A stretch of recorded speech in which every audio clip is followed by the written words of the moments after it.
balance was not something I talked about in almost anything in my life. I love making people happy at the show. There is no perfection in balancing family life and being a touring musician. This is such a huge part of what makes me feel like life. This record shows like a different side of us than the previous ones did. Thank you, Joey Porter. Thank you, AC from Talk. Thank you the horn section Here Come the Mummies. Brasco's band took over for them without asking, usual. He sets the bar high, and I'm always down to raise it. So I'm 35, so more than half my life I know Jeremy. What are we doing if not making the most of it?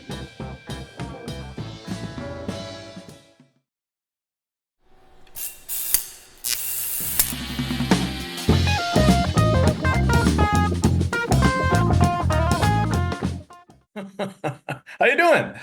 Good, man. It's been a while. It's been really a long time, I think. I You know, love your backdrop. this is I don't know what to call it. I got to come up with a cool name for it, though. It's some sort of, I mean, I'm interviewing rock stars, right? So there's something. Stonewall Jackson. But yeah, man.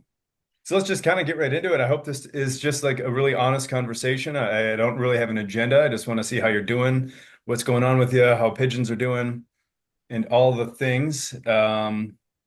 So I'll start by saying, I think the first time we met, I caught you guys I was living in Denver at the time, caught you guys at, drawing a blank here, Quixote's True Blue. Sure. And y'all were, bopping your heads and you were wide-eyed and crazy. And I was like, man, right away. I just knew it right away. These guys have something, that it factor. You can always tell. So that was a long time ago. That was probably when was some of your first Colorado tours? 13, 14, something like that? I'll tell you up front, I'm not a good band historian. It feels right. It Yeah. feels right. And I know, we had a couple interviews throughout the years and I've caught you here and there, both between Colorado and Wisconsin, but congrats, man. You guys are crushing. I'm loving what I'm hearing. I'm loving what I'm seeing.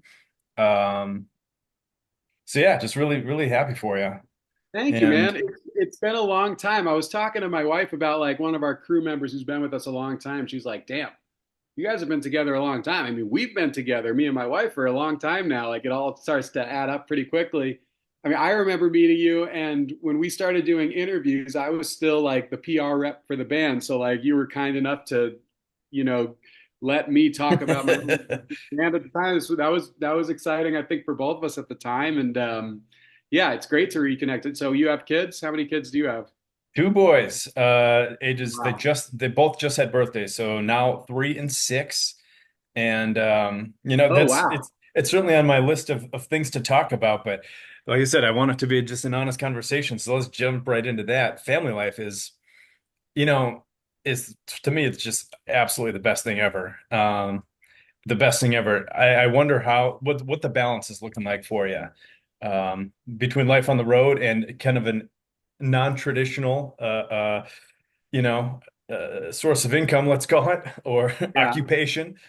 Well, Yeah, how's it going? yeah, where your income kind of is tied to being gone, and it's funny talking to you too, because thinking back to that first time at Quixote's, balance was not something I talked about in almost anything in my life, and of course now with kids and just getting older, and hopefully a little more mature, and it's almost, I feel like it's all I talk about is balance. Hmm.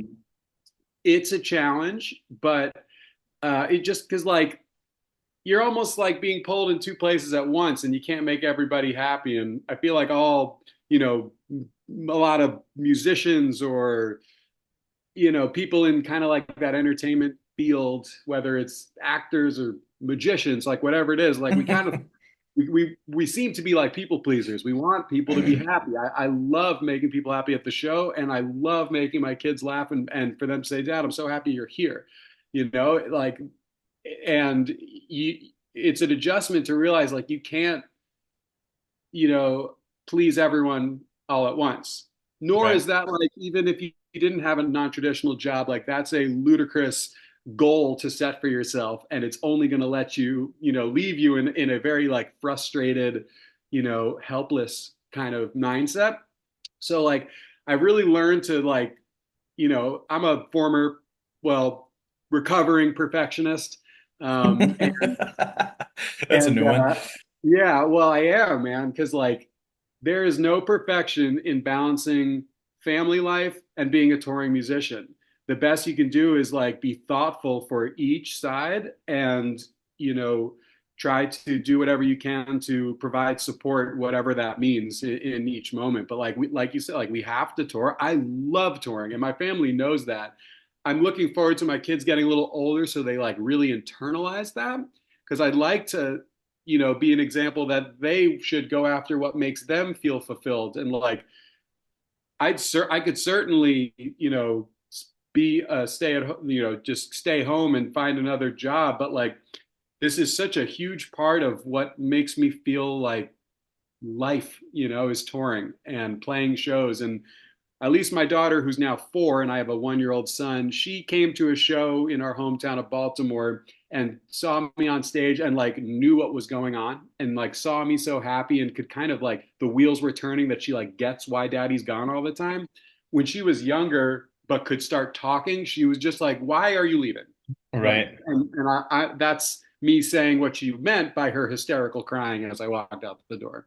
Now at least now she wants to be on stage. She's in ballet class and like as a ballet show and she wants to do it. I haven't pushed it on her at all, but like I think it's one of those things that gets, like parenting, it like gets a little easier as you go, but then new challenges show up and it gets harder. It's different phases of it. Right now, That I'm in like the accept it can't be perfect phase, appreciate all you have phase, and hold on for dear life phase because 4 and 1 for kids is certainly that vibe.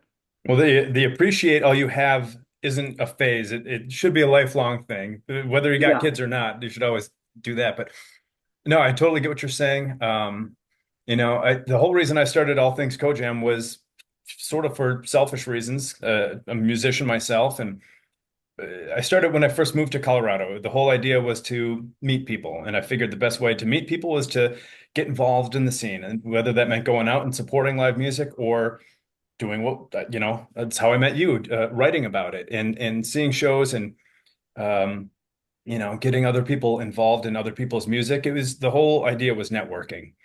Um, but I totally get what you're saying about like your kids seeing you on stage and how they start to figure out what's actually going on.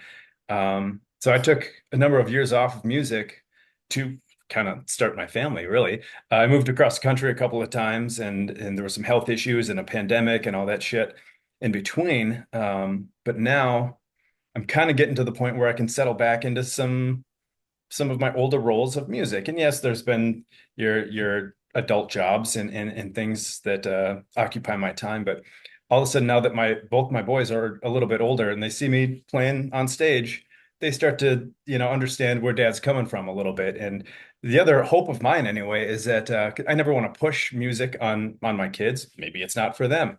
They're individuals with their own unique, personalities and interests, but and especially with lessons, I think there's a whole thing with lessons that sometimes kids are just forced into things and then it's not fun. But if they see dad on stage having a good time and doing his thing, suddenly they're like, oh, okay, there's something to this. So I'm gathering that your daughter's starting to gather that as well. Like this I think is so. this is who dad is. Largely, I mean, the pandemic really put the mirror up because when that got taken away, it's like, who is dad really? Yeah, It really was. I was like, shit, I don't have like any hobbies. It's funny how that, you know, forced a big mental kind of mirror in front of our faces. But you're right. Like, I mean, even looking back on how I ended up here, the first band I was in one for like 5 minutes when I was 14 and it went horribly. And I didn't do anything like that again until college. So like to push, like, eventually our kids right now, they're pretty, well, you'll get why I'm confused here, but like, they're not like growing up, the last thing I want to do is what my parents tell me to do. Even if it's a good idea, just have someone else say it and they'll follow that lead. So right. I want them to find whatever it is naturally. That's why I always like clarify, like, yeah, my daughter just wants to be on stage. She's in ballet. I didn't say anything. Like she likes ballet. She watches it on YouTube. She's all about it. She loves to dance. She loves being, to sing with a microphone. And it does help to see me up there, or, like your son see you up there. And that's also just because like you can show them a bit of like the payoff or the finish line that comes with practice. with I the was hard talking work. I was talking to another musician whose daughter is a little older than mine, and she was in her first play, and like rehearsals are not always fun. I was in countless plays and musicals as a kid. That's where I like sort of learned to sing and all that, got comfortable Mhm. on stage. And she wanted to quit. And he was like, "No, honey, you need to do the show. Trust me. I know this just feels like work and it can be boring and tedious and repetitive. Just you need to see why you're working. Right.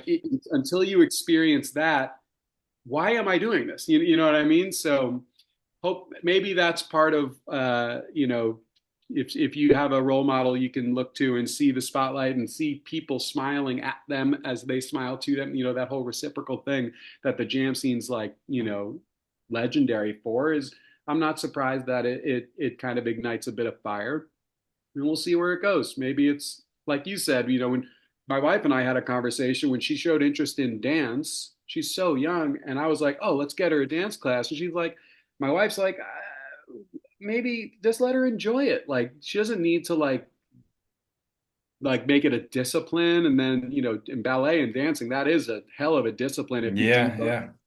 Like, let's not ruin it while she's, you know, like in the discovery phase. But at the same time, she was asking about it, and we tried it, and she honestly didn't love class that much. She loved being on stage, but it's so interesting, all these different things that come up parenting that you don't really think about. Okay, your kid's interesting something at 4 years old. Do you Right.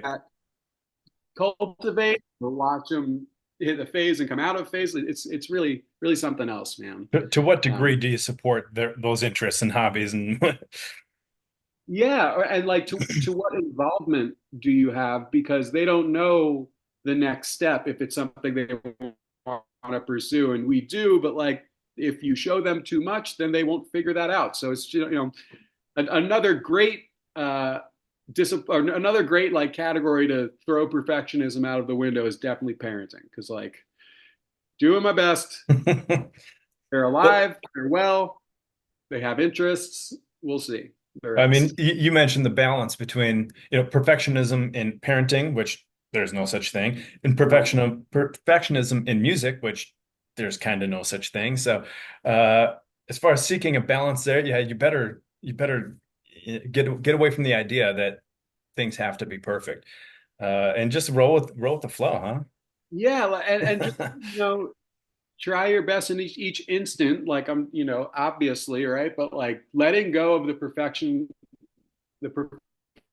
perfectionism of balance. Like it's still something I struggle with. Like right before our phone call, I was having a call with our team trying to achieve the perfect schedule, and if three venues out of 30 aren't available, well, that schedule doesn't work. So this gets moved here, this gets moved there. Now that's conflicting with this thing I'd like to be home for, but like we have to go play. We haven't played this place in that long. It's just like I am going to. One thing I've also learned is like open communication with my family and with the band. You know, I think when you're younger, you want to go with the flow, and or at least I was like much more of a martyr per se. Like we'll just make all this work, and but now that I have more people who depend on me, whether it's family or the band, and just not wanting to be a martyr, with like I kind of confuse martyrdom with not speaking up, and that's not Yeah, yeah. what it was. So like It's I've not been more, efficient.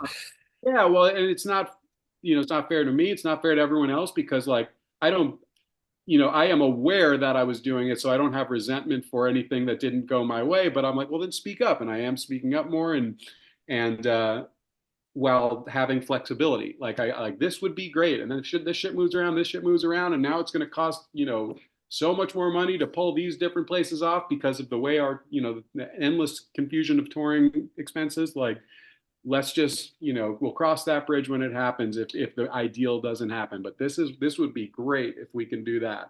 And part of that plan knows I'm going to be gone for my kids. So like I think that they've grown, or at least my oldest has grown to like not, I guess, yeah, like kind of expect it, which is both heartbreaking and helpful, that I'm just not home all the time. And then at the Hmm. same time, like I remind myself that when I am home, God, am I home? Like if I had a 9 to 5 or some other job that kept me at a desk or out of the house, like I would get home and have this, this much time before bedtime, and I'd be mentally fried and like not there Right. potentially. Right. So it's really like a feast or famine kind of situation, both being home and I do all the phone calls I can on tour. And then similarly, when we're out on tour, it's like the feast of like feeding my soul. And then, you know, back home, fortunately, this family life gives my soul a lot of love too. But you get what I'm saying. It's so kind of binary. It's like either I'm nonstop here or like not in the same state. Well, don't It's been an adjustment. It's a testament to how much we love it. Like I love touring. I love you my damn well job. better. Yeah, I can I tell you love do. I playing think shows. I have a hard time imagining a life without it. I think we can all tell that you guys are having a ball on stage. There's no doubt Mhm. about it. And even if you Why were not? doing your standard 9 to 5 or whatever any occupation might look like, you're like you just said, you're never there 100% of the time, and nor I don't want to say nor should you be. Of course, you should always, always, always be there for your kids and stuff, but you're gonna be gone at some point, and that's both healthy and just a reality. And whether you're out on the road or out at the office and you come home fried, it's all relative, and who gives a shit? You love your kids, and that's all there is to it. You do your They know, best. they know I love them, and that as they get older, like they will see that I'm pursuing something I love, and how important that is in life. Um, I don't think that'll make missing a recital down the line okay, but it at least gives some context, and they don't, take it on as he doesn't love me or yada yada yada, like which Yeah, I don't think they think at all. They know I miss them greatly yeah. every time. It's just yeah, touring bad, man. It really is. I get like to take a step back and appreciate it is a wonderful problem to have. Right. How lucky am I that I want to be in two places at once? Well, Some people so be in so one how, place, so how is the band? What's going on with you guys? New album just came out. When did it come out? It's 2024. I know that much, but I don't know much more than that. So I'm the worst. April. I think it was like the 24th, something like that. I am so like, what's next in terms of like putting my attention that once something successfully like happened, like it was supposed to come out this day, it did. We did everything we could to push it, and now we're writing more music.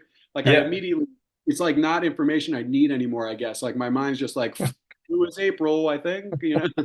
But yeah, the album, I'm thrilled with it. Every time we just try to get better, like in anything in life. Like I hope this record is the best one we've made, and I hope the next one is better than this one. And that just requires like loving what you do and trying new things. We're trying not to do. Fortunately, we have made it this far, meaning that like something like quote unquote works. Like whatever we're Hmm. doing, we can continue to do, and people would enjoy it. But fortunately, we don't really operate that way. And I think this record shows like a different side of us than the previous ones did. There's a lot like more patient sections and patient songs, different textural, vibes than just the high energy thumping dance party Yeah. music that you saw when we met 10 years ago. No, So I've I'm heard the new album, and I can hear exactly what you're describing there. right on. Thanks, man. Yeah, just hopefully it's a little more dynamic, a little more nuanced, and like every record has the benefit of us implementing everything we've learned since the last one, and we work our asses off it behind the scenes and at practice and talking about music, playing, improvising in practice, on stage, talking about it after, within a healthy amount. Sometimes you just need to not talk about it. Um, Yep. but Talk it to death.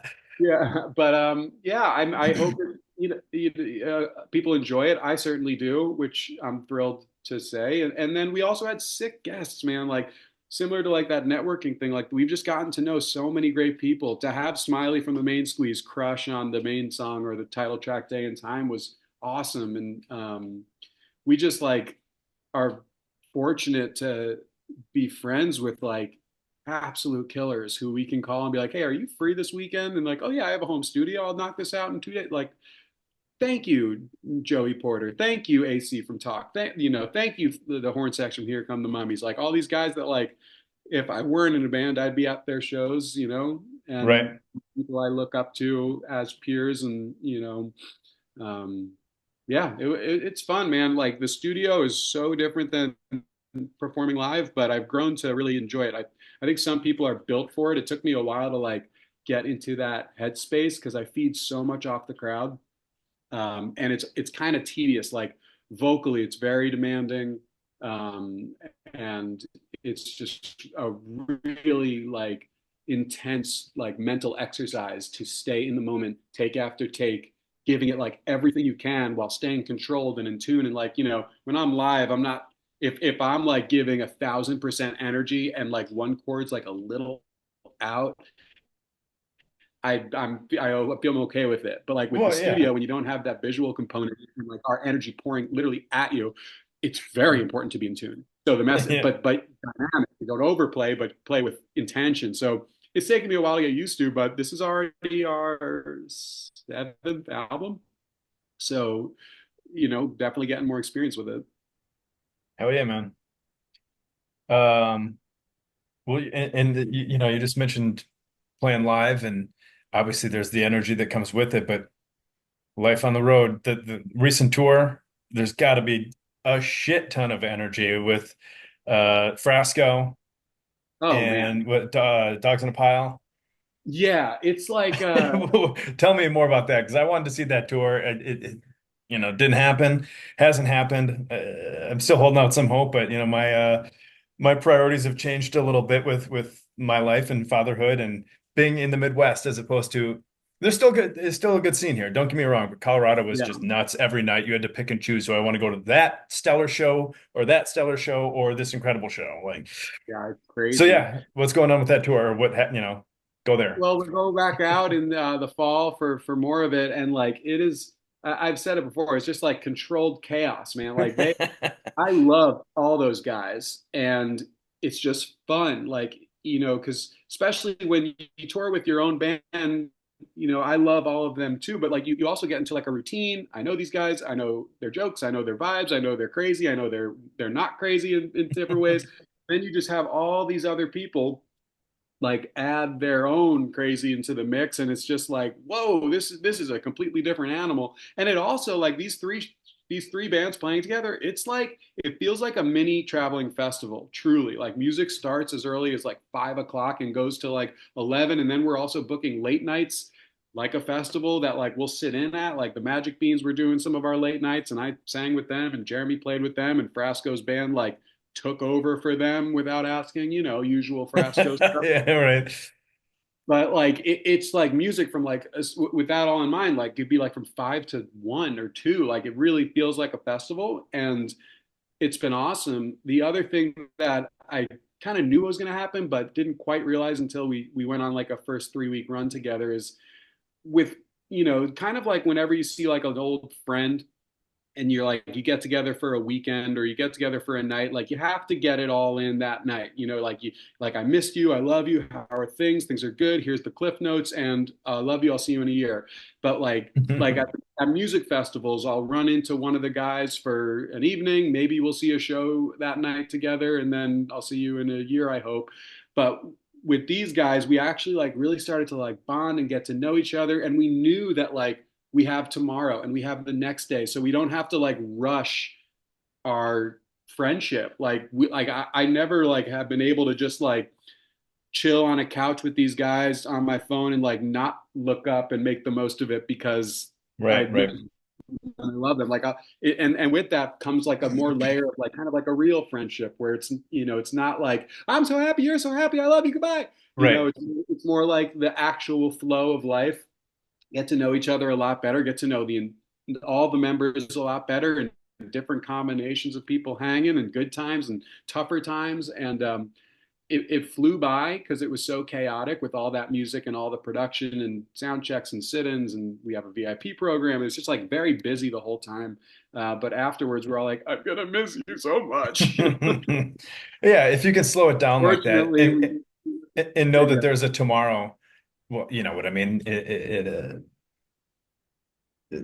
Literal sense, of course, but in a metaphorical sense or something like that. But if you know that you're going to see each other tomorrow and all that good stuff, there's more uh, levels of honesty, sincerity, where you can let down your guard a little bit, let down your extrovert self, your going out self, and just be a little bit more sitting on the couch self. And maybe they even see you a little grumpy, which you're not going to take the grumpy self out, you know, amongst your peers unless you really are like trying to build a genuine or are building a genuine and honest friendship relationship.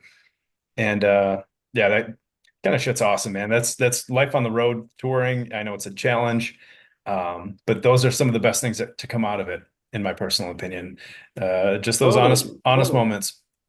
So that's And cool. yeah, it just takes the pressure off when you have more time together. And then like when you are connecting on like a deeper level, and then you like sit in with each other and do what you both love, it's not a fake smile. Like we fucking love playing together. It's so much fun. We've had most of our encores have had like all of the members of both bands on stage, which our sound guy loves. I'm sure.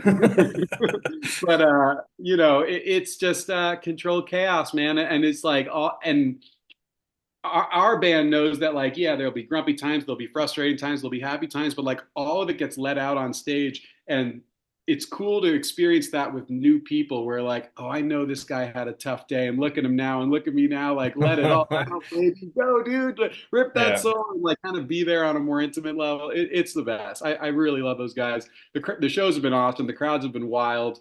Following Frasco every night has been a real he sets the bar high, and I'm always down to raise it. So, He but sure like does. he gives me plenty of inspiration to give everything I have. Not that I really need it, but like there's no joking around when you're playing after Fresco. And then on his behalf, I know we push him in different ways. Like he's been mixing up his set list more than ever. He's been trying different things, having different sit-ins, and keeping it fresh because our fans, a lot of them go show to show, and we've been streaming him, so he knows that he's getting a lot of repeat customers, and he's totally stepped up to the plate and like stepped out of his comfort zone. And he played a song. I was like, dude, I've seen you a million times. I've never heard that song. He's like, oh, it's like one of our earliest songs ever. I was like, well, it was fucking great. So like, keep digging into that catalog and keep writing more. And so we push each other in the best of ways. And then dogs are so talented. You forget how young they are, and they're like the young bucks, the next generation,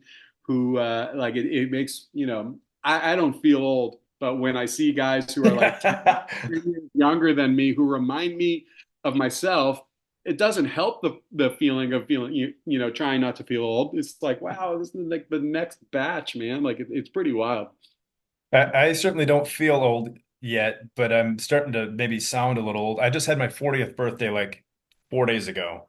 Oh, Six that's six awesome. days ago. So, you start to throw that number around. It's like, oh, yeah, I've been around. You say to some of the You younger don't look a people, like, day over 36. oh, thank you. I appreciate that. But, you say something like, oh, I saw this band 20 years ago. And some of these other people are like, I was five. I'm like, Yeah, oh, no, the shit. birth years of some people, like even like if you go to the store and it's like you have to be 18 to buy this, and that's like quick math, like what, 2006? Is that right? 2006? Yeah. Yes. I'm just going to That's let you do the crazy. math. Well, Yeah. my best friend from home, we met when we were 5 years old. So I'm just putting together now that I've known him for 30 years, which makes me feel like my dad, Yeah. you Yeah. know? Yeah. But I was very young at 5, so it makes me feel Yeah. old. Even like Jeremy, our guitarist, I met on the first day of college. I was still 17. I'm 35, so more than half my life I know Jeremy. Like how quickly that has happened. It really is unreal. I've always Um, I've always enjoyed his playing, So, I mean, tell me just about how's the band doing? How are the individual pigeons? I haven't we're seen all Jeremy different, in man. just as long, and I always enjoyed chatting with him and phenomenal guitar Jeremy, player. Always looked up to him in that regard. Great, man. He's also a dad. He just had his second kid, so it's nice to be able to do it together. I was first to be a dad, and then uh, Ben and Jeremy caught up, and then I was first to be a double dad, and now Jeremy caught up, and it's like we recently had a conversation about like, I don't know what the terrible twos are. It's definitely the threes and fours that got threw me for a loop. And like he's his oldest, I guess, is three or coming up on three. I hope that's right. I think. And he's starting to get that like sass that comes up in little girls at that age. Starting to get that the boundary pushing. And like we were chatting about fatherhood, and like while it was happening, I was like, man, this is like this is not what we were talking about 10 15 years ago. Like it's wild that we're both going through it, and it's also really nice to be able to like commiserate and be like, is your daughter an angel but like possibly also a demon? Oh Yes. yeah, I think they all are. Absolutely. Like, yeah, so it's been wild, man, and all that history just puts it all into perspective, and hopefully reminds myself and everyone to like, carpe diem every day. That's like why I feel like a lot of my lyrics are about like seizing the moment. Like Yeah, today, what you got. If take the opportunity, take the plunge, take the chance, don't have regret. Um, and Yeah, it's been a common theme that I like. It wasn't very conscious to begin with, but I started to realize like once I started doing interviews with people like you and stuff, like, so what's this song about? It's like, it's about like seizing the moment. How about this one? Well, like, yeah, I guess it's also about seizing the moment. So hopefully in our new record, you hear some other concepts that I've been working on, and the newer songs after that. It's not just that because I've learned more. But man, we're so fortunate to have one life on Earth at least, right? And yeah, you know, what are we doing if not making the most of it? And maybe some of that also just means like relaxing with your family, not like, also a recovering workaholic talking to himself, like not just going the whole time, but just like right. stop, smelling the roses, catching your breath, and like being here. Couple things I want to, and if you don't want to get into this one, that's totally okay because I get it. But there's some craziness on the road. You call it controlled chaos. But to my understanding, you are sober. How's that working out? And like, how's that? What challenges does that present? And are you finding difficulties in that, or like, what's it look like for you? No, it was something I always felt like I should try at some point. I wasn't, doing anything heavy or crazy. I just like there's something nagging at me that like I need to try this. I need to see what this is like because the jam scene, it's very easy to get caught up in a, cloud of smoke. You know what I mean? Like there's just it's an interesting industry to find yourself in every day. But like nothing's changed for me the way I perform or anything like that. I just the hardest part I think with anyone or even just like life, even not on the road, is like after a particularly hard day, would I like a glass of wine? Like sure, or if I'm out celebrating or my friends. I went to like a Knicks playoff game with my dad. I went to one with my best friend who I've known since I was five, and like normally I would have a beer. Or like after mowing the lawn, it's a million degrees. Like normally I'd have a beer. So like there's just a few moments where it's like, okay, like the habits that I had are still like I'm reminded of them when the like a like trigger comes up, but they're nothing like I wasn't like, I'm not scratching my skin. I'm just like, oh, normally I would like say cheers and have a, drink. Even to like my wife, if my kids are being absolute maniacs and they finally go asleep, I'm used to that like societal urge to like treat myself with a little, take the edge off. So it's just been a bit of an adjustment in that regard. But like, I don't know if having tried it, it feels right in a lot of ways.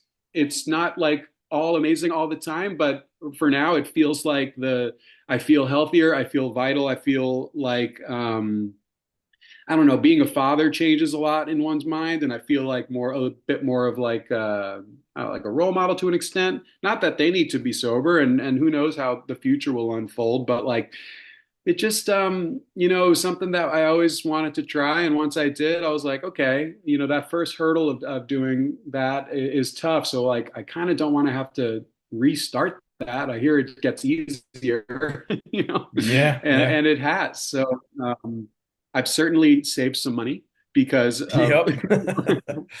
buying wine by the box or what have you. But yeah, ultimately it's felt. I think I've grown a lot from it. I spend my time a little more effectively. Like I've gotten really into like reading. I've read so many books since COVID and since this all kind of got started for me, and that's expanded my perspective on stuff and helped me be prepared for like Sure. life's falls. And my guess is if I was, having a glass of wine after a long day, I wouldn't be inclined to pick up a book. I'd probably just keep binge watching stuff. So like, yeah, I mean, ups and downs like anything in life, but I'm happy I did it, and I'm proud that I did it. It's been hard, so you know, it's interesting. I know I'm not the kind of person who has like moderation has never been great for me, even if like we were just talking about like work. Like I have a difficulty moderating being a hard worker or the perfectionism. Like it's hard for me to just um, like pump the brakes and come up for Just air chill and shut out, down. man. Like I was saying, I was like, don't forget, Greg, you can just relax with your family. That's Yeah. okay. Like I'm still working on that. So it's kind of all or nothing for me. And right now it's nothing, and I'm good with it. I guess I wanted to ask you about that. First of all, it's something I kind of anyone who's willing to talk about it, whether they're heavy users or whatever, and if they're willing to talk about it, great. If it's the opposite end of that spectrum with sobriety, something I want to talk about, and I feel like maybe needs to be talked about a little bit more. Because it's fun and there's maybe some things to be learned and some good times to be had, but I guess I bring it up because I've had my own struggles. Again, nothing like particularly hard. Alcohol's pretty hard, I suppose, but that's the big one. And I've got a lot of friends and myself kind of who've gone through some struggles. And as for me, like, I've gone a few months um, That's awesome. totally sober, and then you kind of fall off a little bit and start Great. the process over. And like you said, Fails all the time. starting over is not the easiest thing in the world to do. And um, so yeah, I don't know. I guess I just want to address it. Sometimes it's just a matter of talking about it with somebody. And for anyone out there who might be, listening to understand that, hey, it is okay to talk about it. And hopefully if you've got some true, sincere friends, that you should talk about it. And that's totally okay. I've got plenty of friends struggling, and it's better to figure some things out before it becomes either a problem or before, it's too late or something. So um yeah, I don't Yeah, know. it's important to not have like blinders on about yourself, Like I recognize even like I spend way too much time on my phone. Like it doesn't have to be as heavy as like, sobriety. Like there are times when I'm on my phone where I shouldn't be. And like if I'm especially depending on what it is, like if certainly you need to like address emergencies, but like even that is as a simple addiction, like I should be giving my daughter full attention, not like Right. checking this, that, or the other. And like it's important, like step one is to be like, okay, keep an eye on that. Cause, and as soon as you do, like you start to, I don't know, I find it harder, but better to like confront this shit head on when you're ready.